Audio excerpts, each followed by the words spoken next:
año es el Mundial de Fútbol en Estados Unidos, Canadá y México. ¿Cómo crees que la gente va a ir a los partidos con todas las cosas que pasan al llegar a los aeropuertos gringos?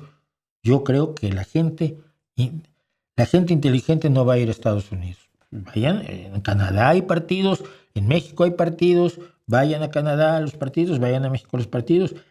Ir a Estados Unidos es arriesgarte, porque están pasando todos los días anécdotas aterradoras en las fronteras de Estados Unidos. Aunque tengas todos tus papeles en regla, esos papeles ya no valen. Se ha decretado que ya no valen. Kristi Noem y Donald Trump han decretado que no. Todo el respeto a las leyes y a los reglamentos y a lo establecido jurídicamente en los Estados Unidos que tú hayas cumplido ya no tiene valor. Ahora te pueden revisar el teléfono y si dices algo en contra de Trump, no dejarte entrar a Estados Unidos. Ha pasado. Te revisan las redes sociales a ver si eres ideológicamente correcto, como podía pasar en Corea del Norte o en la Unión Soviética, o en Venezuela o en Cuba.